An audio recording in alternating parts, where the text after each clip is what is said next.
ምዕራፍ 2 የሳሙኤል እናት የሐና ጸሎት። ሐናም ጸለየች እንዲህም አለች፣ ልቤ በእግዚአብሔር ጸና፣ ቀንዴ በአምላኬ በመድኃኒቴ ከፍ ከፍ አለ። አፌ በጠላቶቼ ላይ ተከፈተ፣ በማዳንህም ደስ ብሎኛል። እንደ እግዚአብሔር ቅዱስ የለምና እንደ አምላካችን ጻድቅ የለምና። አቤቱ ከአንተም በቀር ቅዱስ የለም።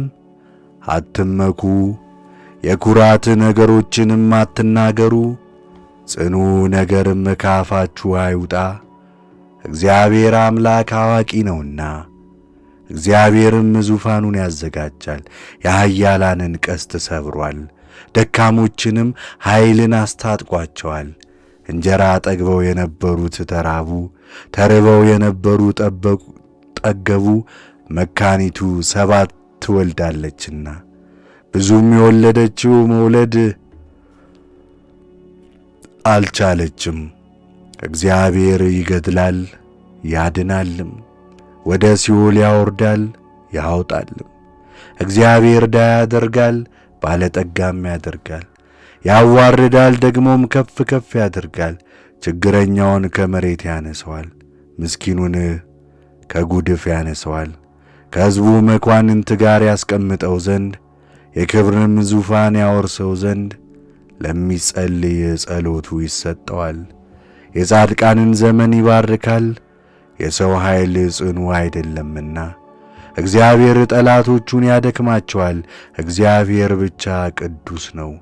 ጥበበኛ በጥበብ አይመካ፣ ኃይለኛም በኃይሉ አይመካ፣ ሀብታምም በሀብቱ አይመካ።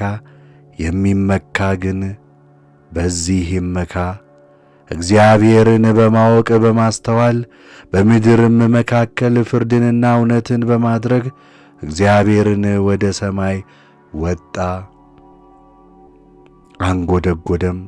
ጻድቅ እርሱ እስከ ምድር ዳርቻ ይፈርዳል፣ ለንጉሶቻችንም ኃይልን ይሰጣል። የመሲሁንም ቀንድ ከፍ ከፍ ያደርጋል። በዚያም በእግዚአብሔር ፊት ተዉት። እነርሱም ወደ አርማቴም ወደ ቤታቸው ገቡ። ልጁም በካህኑ ኤሊ ፊት እግዚአብሔርን ያገለግል ነበር። የካህኑም የኤሊ ልጆች ክፎች ነበሩ፣ እግዚአብሔርንም እያወቁም አያውቁትም ነበር። መሥዋዕት በሚሰዉ በሕዝቡ ሁሉ ዘንድ የነበረ የካህኑንም ሕግ አያውቁም ነበር። ሕዝቡም ሁሉ መሥዋዕት በሰዉ ጊዜ የካህኑ ብልያቴና ይመጣ ነበር። በእጁም 3 ጣት ያለው ሜንጦ ነበር። ወደ ድስቱም ወይም ወደ ምንቸቱ ወይም ወደ አፍላሉ ወይም ወደ ቶፋው ይሰደው ነበር። ሜንጦውን ያወጣውን ሁሉ ካህኑ ለእርሱ ይወስደው ነበር። በሴሎም ለእግዚአብሔር ሊሰዉ በሚመጡ በእስራኤላውያን ሁሉ ላይ እንዲህ ያደርጉ ነበር። ደግሞም ስቡ ሳይጤስ የካህኑ ልጅ መጥቶ የሚሰዋውን ሰዉ ጥሬውን እንጂ የተቀቀለውን ሥጋ ካንተ አይወስድምና እጠብስለት ዘንድ ለካህኑ ሥጋ ስጠኝ ይለው ነበር። የሚሰዋውም ሰው አስቀድሞ እንደ ሕጉ ስቡ ይጤስ፣ ኋላም ሰውነትህን ደስ የሚያሰኛትን ትወስዳለህ ቢለው እርሱ አይሆንም፣ ነገር ግን አሁን ስጠኝ፣ ካልሆነ በግድ ወስዳለሁ ይለው ነበር። የእግዚአብሔርንም ቁርባን ይንቁ ነበርና የኤሊ ልጆች ኀጢአት በእግዚአብሔር ፊት እጅግ ታላቅ ነበር።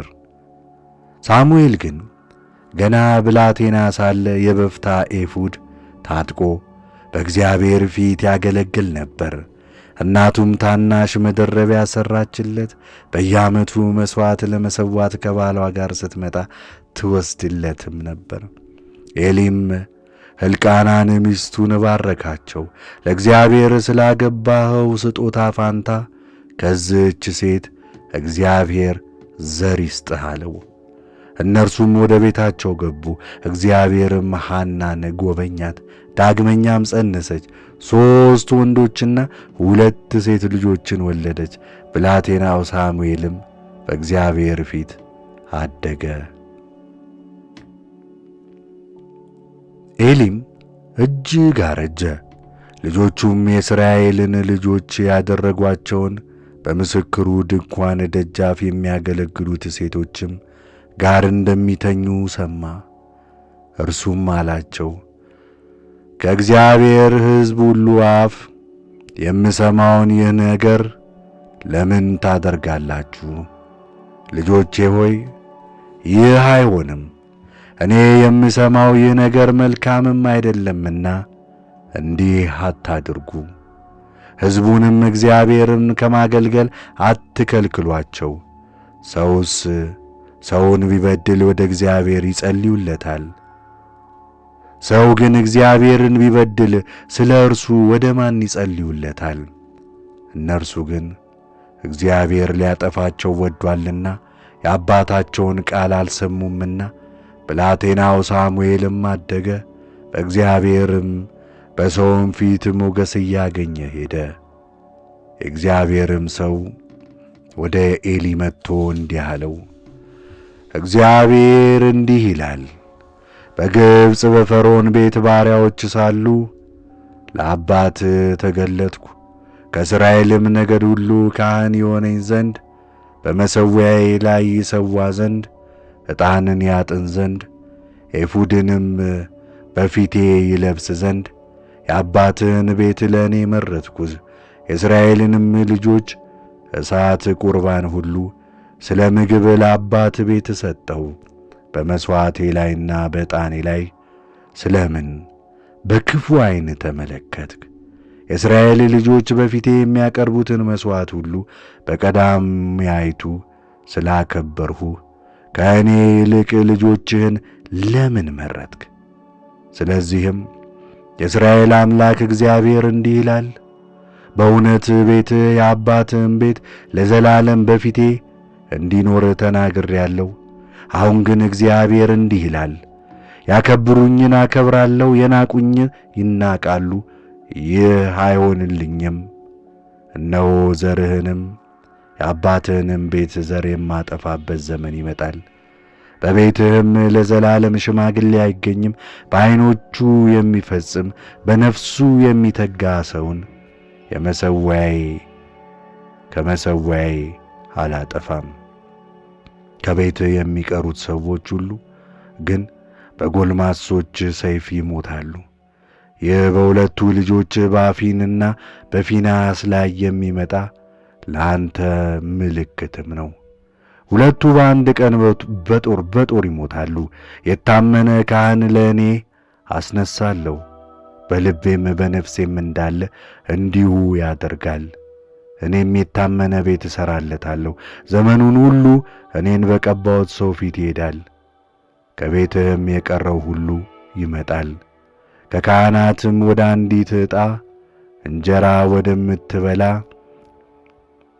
እባክህ ላከኝ ብሎ ለአንድ ብር መሐለቅ ለቁራሽ እንጀራ በፊቱ ይሰግዳል።